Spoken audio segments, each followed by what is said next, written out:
Hey guys, welcome to Inspire Chemistry, and this is the new video in the series.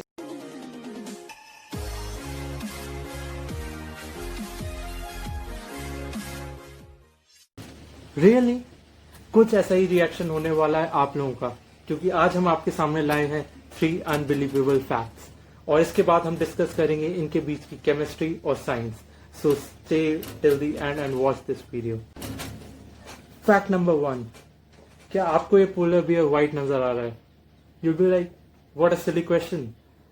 But अगर आप कह रहे हैं कि ये व्हाइट है तो गलती आपकी नहीं है, गलती है इस पोलर बियर की. कैसे? तो आपने सुना होगा कि पानी हर चीज साफ कर देता है, ठीक है? तो पानी से पूछ लेते हैं. Now if you see in this image, polar bear looks actually dark green. So you heard it right. Polar bear की जो स्किन होती है वो एक्चुअली डार्क ग्रीन कलर की होती है. पर द क्वेश्चन इज, तो फिर वो हमें सफेद क्यों दिखता है? द रीजन इज दैट जो पोलर बियर का फर होता है वो एक्चुअली ना हॉलो फाइबर्स होते हैं जो नीचे से मोटे होते होते ऊपर तक पतले हो जाते हैं. These are colourless fibres. जब आसपास की स्नो से रिफ्लेक्टेड लाइट उनकी इनर स्फीयर पे टकराती है तो वो क्या होती है, डिफ्यूजली रिफ्लेक्ट होती है, जिससे आपको पोलर बियर सफेद नजर आते हैं. थोड़ा सा झटका लगा होगा? नहीं. अब आपको एक ऐसी बात बताता हूं कि लोग रिसर्च को एप्लीकेशन में कैसे ट्रांसफॉर्म करते हैं. इसका एक एग्जांपल है पोलर बियर का फर. तो according to a research, when they clicked a photo of this polar bear with a infrared camera, तो उसका जो फेस था, only that part was visible, the other part wasn't visible, his body wasn't visible. क्या reason हो सकता है? Reason था उसका जो फर था वो एक्चुअली पूरे आईआर को एब्जॉर्ब कर लेता है और हीट को बाहर रेडिएट नहीं होने देता है. इसलिए तो वो फर होता है ताकि उसको ठंड में थोड़ी सी शील्डिंग मिल सके. तो साइंटिस्ट ने क्या किया कि the same material they synthesise in the lab, those hollow fibres and everything, क्योंकि उनकी जो आईआर एब्जॉर्बिंग पावर होती है बहुत ज्यादा होती है. So they use the same material in application of solar cells. Now, as you know, that solar cells have they abstract energy from the visible region. पर अगर आपके पास कुछ ऐसा मटेरियल जो आईआर वेव्स को भी एब्जॉर्ब करे और फिर दोनों की एनर्जी को इलेक्ट्रिकल एनर्जी में ट्रांसफॉर्म करे, तो इससे आप एफिशिएंसी बढ़ा सकते हैं. So this is what they did to increase the efficiency of solar cells. इतना ब्रिलियंट आइडिया था. तो these are called nature inspired materials, bio materials, जो एक्चुअली नेचर से इंस्पायर होते हैं. और आप कहीं भी देख लीजिए, इनका एप्लीकेशन नेचर हमेशा करता है. Fact number 2. आज मैं आपसे एक क्वेश्चन पूछता हूं. क्वेश्चन वो जो हमारे टीचर्स हमसे हमेशा से पूछते आए हैं कि सी का कलर या ओशन का कलर ब्लू क्यों होता है. So many of us replied because the sea reflects the colour of the sky. Well, if you're saying it right now, you're probably incorrect. Actually, very incorrect. So, ये इसका सच जानने के लिए हम बात करेंगे एक ऐसे इंसान की जिसने ये क्वेश्चन अपने आप से पूछा, क्यूरियसनेस के कारण. Sir CV Raman. CV Raman जब यूरोप से कलकत्ता की ओर वापस आ रहे थे, so he had this inquisitive question in him कि why is the ocean, the Mediterranean Sea looks blue, even the sky is slightly less blue, but the ocean is quite blue. What is the reason? So he was wondering one कि हम जब एक गिलास पानी लेते हैं तो एक गिलास पानी तो कलरलेस होता है, पर समुद्र नीला क्यों? So on board उनके पास जो भी इक्विपमेंट था, he started to do his research, try to understand, think a lot about it. So as soon as he came back to Calcutta, he did few days of research and then he published this article in the very prominent Nature magazine that time. Although it's a relatively smaller article, but it's very, very important. Okay. So he found, many of us know that if you have an unpolarized light, अगर reflection होता है तो उसमें कुछ polarised partially polarized light भी होती है. So he took a Nicol prism, changed the polarizing angle so that he can find out if it's reflectance or not. So he found out that it is not reflectance actually. The color, it is due to a reason which is we now know as Raman effect. Raman effect. क्या है Raman effect? तो Raman effect की बात की जाए, जो water के molecules हैं इनके कुछ वाइब्रेशनल मोड्स होते हैं, मतलब स्ट्रेचिंग, बेंडिंग, असिमेट्रिक बेंडिंग, जैसा कि आप देख पा रहे हैं। तो इसमें से कुछ मोड जो है IR एक्टिव होते हैं, कुछ जो है रमन एक्टिव होते हैं। तो इसके कारण जो लाइट जब इनसे स्कैटर होती है, scattering is the word which should be use. तो अगर रैले स्कैटरिंग है तो after scattering the wavelength won't change, ठीक है। बट अगर आपकी रमन स्कैटरिंग हुई है तो उसमें वेवलेंथ का चेंज आएगा।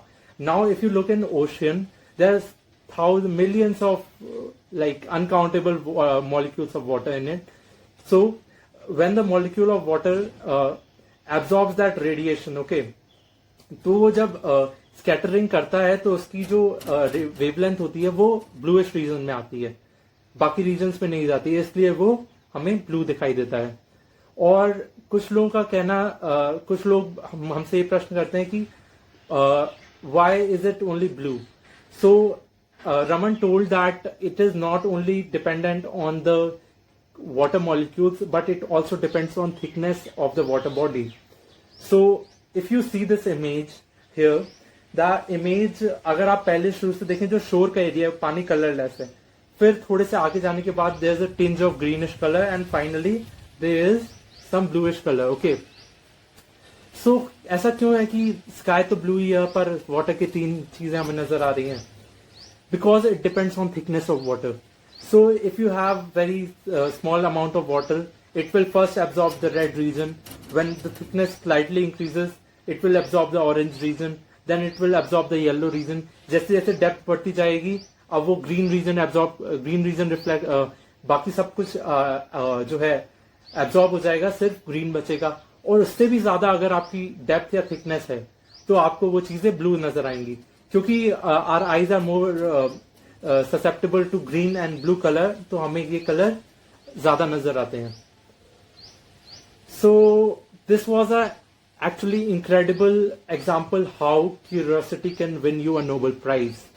So that's why I say that you should have this scientific temperament. I've also made video on that. The link will be in the description box. Fact number 3. अगर मैं आपसे पूछूं कि एरोप्लेन और spider में कौन ज्यादा ताकतवर है, तो यू बी लाइक, अब तो कुछ हम तो जो है स्पाइडर ही बोलेंगे। तो स्पाइडर के पास कुछ ऐसा है जो एक प्लेन को रोक सकता है, ओवर पावर कर सकता है। क्या आप उसे गेस कर सकते हैं? एक्चुअली स्पाइडर वेब जो है उसका टेंसाइल स्ट्रेंथ स्टील से ऑलमोस्ट 5 टाइम्स ज्यादा होता है। And it is predicted that if you have a spider's web which is like your pencil thickness, it can stop a jumbo jet at its full throttle. Can you believe it? So ये बात सच है कि a lot of us saw this Spider-Man going jumping into the cities through his spider webs everywhere. So it was actually truth. That series was made because ये पता चल चुका था कि जो स्पाइडर वेब होता है वो इतना ताकतवर होता है, इसलिए उन्होंने स्पाइडर मैन जो बनाया उसमें वेब्स का यूज दिखाया कि उसने कैसे ट्रेन रोकी, सब कुछ किया। तो ये सब कोई मजाक नहीं है, ये सब रिसर्च का नतीजा है। जो टेंसाइल स्ट्रेंथ होती है हमारे स्पाइडर वेब की, वो ऑलमोस्ट इक्विवेलेंट होती है the strongest man made polymer Kevlar. Kevlar होता है पॉलीपैरा फिनाइलिन थैलेमाइड, ओके। स्ट्रक्चर ये रहा, and it is so densely populated कि इससे लोग जो है टायर्स बनाते हैं रेसिंग कोर्स में, इसको जो है बुलेट प्रूफ जैकेट्स में भी यूज किया जाता है। It has so much strength.